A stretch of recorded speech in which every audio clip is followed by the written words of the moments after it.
Oke Bang, sekarang mungkin kelanjutannya seperti apa sih Bang dari kasus hukum antara Ruli dengan Boyen sendiri? Kan itu masih berlangsung di Polres Jakarta Timur ya Bang?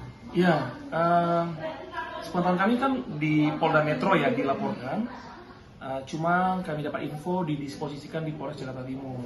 Nah, per hari ini kami juga menunggu nih panggilan dari kepolisian Polres terkait, karena per hari ini sekarang udah tanggal 20 April 2026 kita belum ada panggilan. Jadi kita pun ini meraba-raba nih dan menerka-nerka.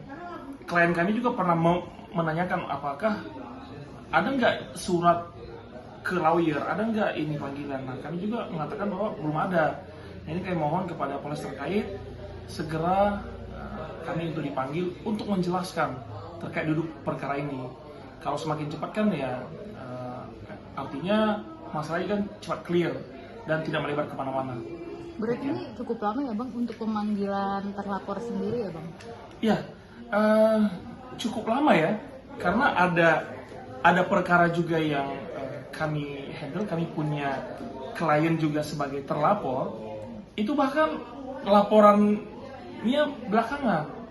Jadi dipanggil dulu di tanggal 3 dibawa, orangnya dibawa terlapornya, ditahan, di tanggal 4 bawa ada LP-nya nih.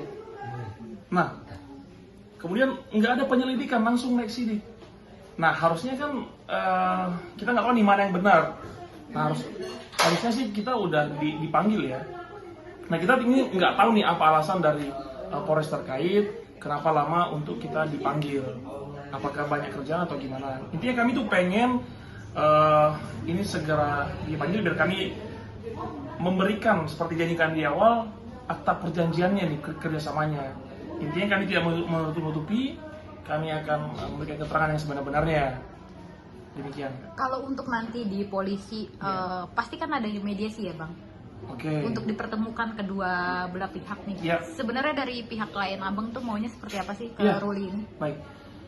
Fungsinya lawyer ini kan adalah mulia ya, untuk mendamaikan antara terlapor dan pelapor gitu kan.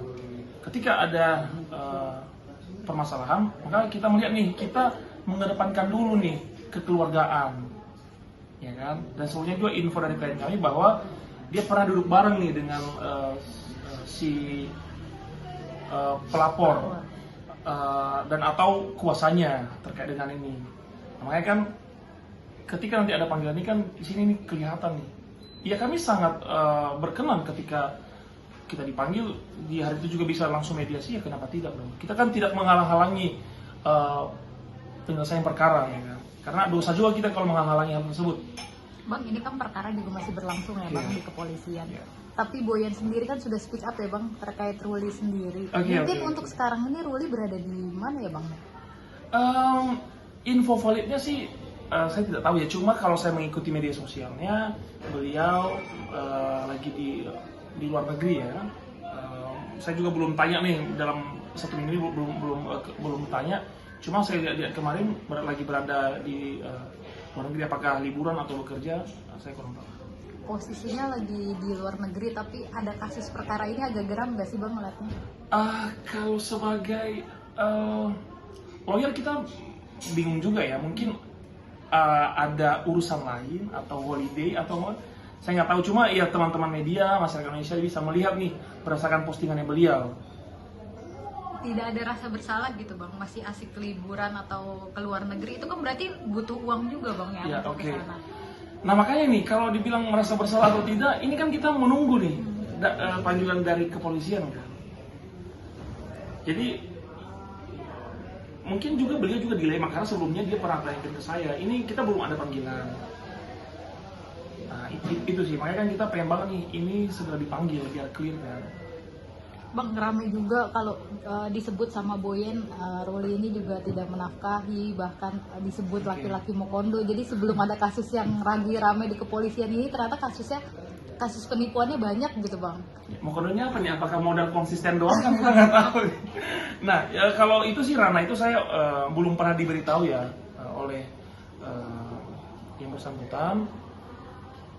Mungkin bisa ditanyakan ketika kita bertemu, makanya ini pengen banget ketika dipanggil datang ya silakan teman-teman mempertanyakan biar clear kan. Ini kan kita meraba-raba nih kenapa belum dipanggil, kenapa nggak ada penyelesaian. Mungkin pelapor juga seperti itu juga nih. Jadi biar bola panasnya tidak kemana-mana, makanya kami mohon untuk di follow up ini kasusnya di kepolisian. Ini kan juga ternyata kasusnya banyak ya bang, penipuannya ini bukan cuma yang sekarang lagi berlangsung gitu. Ada komunikasi nggak bang mungkin jadinya supaya ini tuh bisa mendesak ke Ruli sendiri? Kalau infonya ya sebelum dilaporkan atau di awal kami bertemu terkait dengan pembahasan ini, kebetulan kami kan kami teman lama dari Jogja. Jadi dia mengatakan bahwa sudah pernah duduk dan ada itikat baiknya. Cuma ketika ini dilaporkan, ya mau bagaimana kan? Jadi intinya dia menghormati proses hukum yang sedang berjalan. Tentunya kita juga pengen untuk kepastian hukumnya seperti apa. Bang, apa di luar negeri ini ketemu dengan mantan istrinya Boyen yang sekarang juga lagi di luar negeri bang? Nah, kalau sekarang lagi di luar negeri, saya nggak tahu ya kalau si Ibu Boyen itu lagi di luar negeri ya. Cuma kan kalau kita lihat di media sosial kan katanya pernah liburan di negara yang sama kan. Cuma saya nggak bisa jawab, saya nggak tahu juga apakah mereka bertepatan situ atau beda waktu, saya nggak paham. Cuma kan kalau kita bisa lihat di media sosial bahwa ya beliau lagi liburan si Mas Rulinya begitu. Bang, tapi dengan statementnya Boyen sendiri di berbagai podcast itu merugikan sekarang posisi dari Ruli sendiri nggak sih bang? Kalau merugikan atau enggak, saya menjawabnya begini. Per hari ini Ruli Anggi Akbar alias Ezal tidak pernah sedikit pun menjelekkan yang bersangkutan, tidak pernah, sedikit pun tidak pernah. Nah, ini merugikan atau tidak, yang bersangkutan juga tidak pernah mengonfirmasi kepada kami. Yang dia hanya bilang ya sudahlah, yang berlalu biarlah berlalu ya. Begitu. Berarti untuk proses perceraian ini juga untuk Ruli sendiri nggak fight ya bang untuk tetap bersama sama Boyen? Iya, seperti yang kita lihat kan kita tidak pernah hadir ya di persidangan. Intinya Mas Ruli dia menghargai proses-proses hukum yang sedang dan telah berlangsung. Intinya dia menghormati lah segala itu. Dia orang yang taat hukum kok. Cuma kita juga mengikuti prosedur yang ada.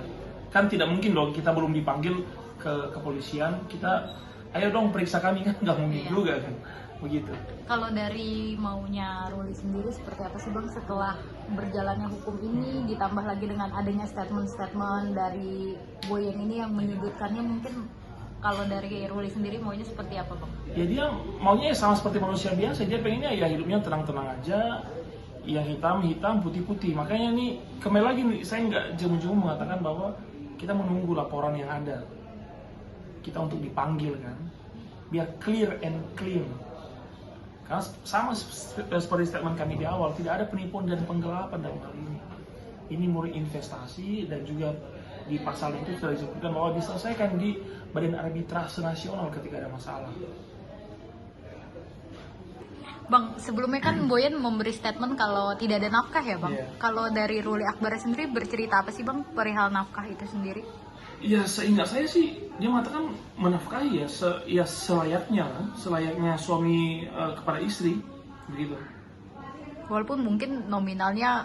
Saya tuh nggak tahu, makanya kan enaknya lebih baik tanya kepada yang bersangkutan. Takutnya kan kami salah ngomong, kami salah ingat. Cuma sependek ingatan kami bahwa dia pernah mengatakan kepada saya bahwa ya menafkahi gitu. Ya mungkin statement saya ini bisa dibantah ya dengan pada tonton media atau netizen atau apapun, pasti pro dan kontra lah. Cuma saya di sini benar-benar kepentingan saya hanya ia mengatakan yang sebenarnya aja, ya kan, begitu.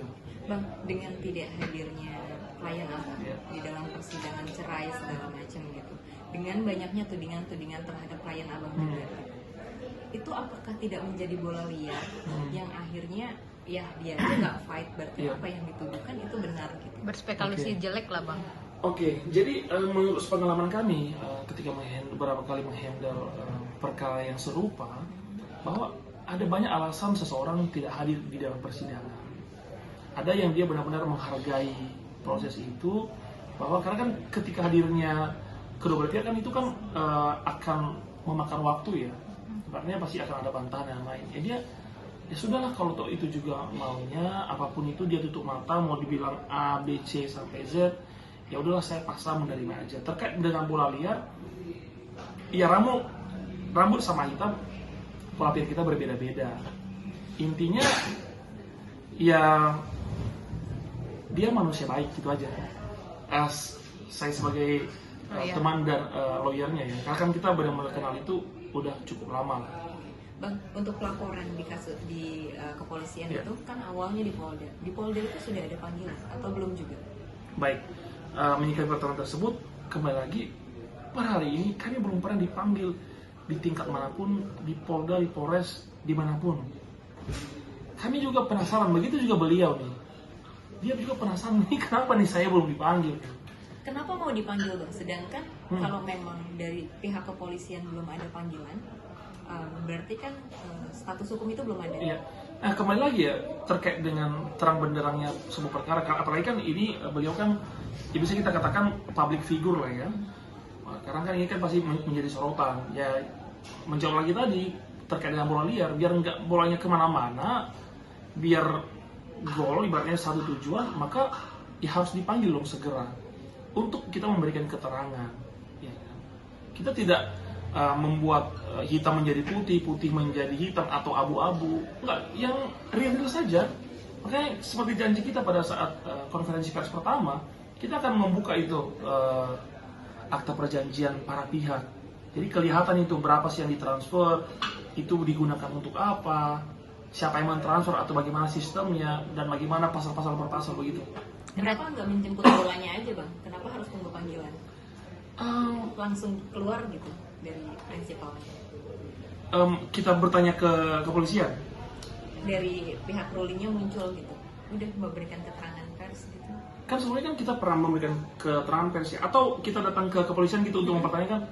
Saya rasa itu tidak pernah terjadi ya hal seperti itu. Makanya kan kita ini menunggu nih kepolisian apakah dia sudah memeriksa berkasnya, atau perkaranya lagi puluhan ribu yang kita harus antri atau bagaimana, atau memang tidak ada tindak pidana. Ya kita meyakinkan itu sih tidak ada tindak pidana dalam hal ini. Ini kan udah siap, berarti siap fight juga ya Bang di kepolisian ya Bang, dengan bukti-bukti yang Abang punya. Ya kita siap. Ya intinya kita pengen terang benderang kan, karena faktanya adalah tidak ada penipuan dan penggelapan dalam perkara ini. Benar-benar murni investasi. Gitu. Bang, ini kan panjang proses hukumnya sampai adanya gugatan perceraian juga. Iya. Mungkin nantinya kalau memang tidak terbukti bersalah akan seperti apa Bang? Nah, menyikapi juga yang tadi. Ini kan kalau saya sebagai lawyer dan sebagai teman, ini tidak bersalah yang bersangkutan. Tapi kan biarlah yang membuktikan itu, yang menjelaskan itu adalah pihak yang berwenang, karena kan sudah masuk dalam ranah kepolisian ya. Nah, terkait dengan perceraiannya, kan sangat disayangkan begitu loh. Jika sebenarnya dia tidak melakukan penipuan. Kembali lagi, saya tekankan tidak ada penipuan, karena uang yang disetorkan itu kan 200 juta. Itu digunakan untuk sewa lahan. Dan emang ada kan, real dia jelas. Pembukuannya juga ada. Nah, imbasnya dengan hal ini, makanya kita benar-benar pengen nih, ini clear. Iya kan, pembuktiannya harus lebih terang daripada cahaya. Kalau cahayanya aja redup, gimana bisa jelas kan? Contoh nih, kita jalan di jalanan, nggak ada cahayanya atau cahaya redup, bisa aja kita masuk parit kan? Begitu. Ini kan yang dilaporkan adalah kasus pidana. Iya. Beberapa kali pidana. Dan berhubungan soal investasi, bisnis. Iya. Siap nggak kalau misalkan nanti ada laporan perdatanya soal uang prestasi? Iya.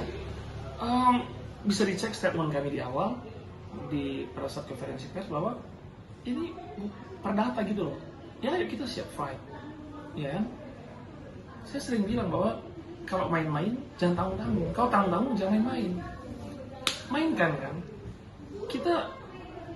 Kita bukan membela membabi buta ya, tapi bagaimana hukum itu harus menemukan jalannya gitu, harus benar-benar terbukti, ya kan?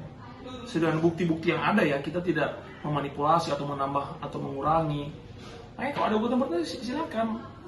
Kita tidak pernah takut dan mundur, karena kami yakin klien kami tidak seperti apa yang dilaporkan. Dan itu juga kan disebutkan bahwa ketika ada permasalahan atau sengketa diselesaikan di Badan Arbitrase Nasional. Di situ jelas pihak pertama apa, pihak kedua apa, berapa kesepakatannya, berapa yang udah ditransfer, selanjutnya itu kenapa belum ditransfer, kenapa belum diserahkan, itu jelas tuh di situ semua. Nah, saya nggak tahu nih apakah pihak sebelah sudah membuka data-data tersebut. Demikian. Sekarang urusan ke rumah tangga nih. Sedikit. Kalau misalkan tadi dibilang bahwa Ruli tidak menafkahi Boyen. Yeah. Nah, sempat ada statement Boyen juga yang menyebut bahwa Ruli juga mereka jarang bertemu selama berumah tangga. Yeah. Jarang ada komunikasi dan lain-lain. Okay. Itu ngapain sih? Kalau terkait dengan nafkah ya, kalau dari sisi saya, POV saya, bahwa kalau yang bersangkutan tidak pernah menafkahi, maka mungkin di minggu pertama mungkin udah ada langsung meledak kemana-mana kan. Tapi kan ini kelihatannya jadi bermasalah ketika ada perkara hukum ini nih, ya kan. Cuma nextnya bisa ditanya ke yang bersangkutan. Ini kan harus berimbang nih. Mungkin kalau kami dari kuasa hukum ada poin-poin atau ada hal-hal yang kurang nih, yang tidak dapat kami belum dijelaskan kepada kami atau yang belum kami tangkap. Maka kembali lagi saya sampaikan, ketika nanti ada prinsipalnya, ada masuli anti akbarnya, maka silakan dipertanyakan. Pertanyaannya, kenapa mereka jarang bertemu selama Nah, berumah tangga? terkait dengan jarang bertemu, kita tahu nih mereka ini kan dua profesi yang berbeda, dua karakter yang berbeda. Mungkin itu penyebabnya. Ya, yang satu sibuk apa, yang satu sibuk apa. Itu menurut saya ya. Begitu. Karena Ruli mungkin semua bisnisnya di luar kota ya. Iya, satu itu. Kemudian kan dia juga kan dosen juga ya.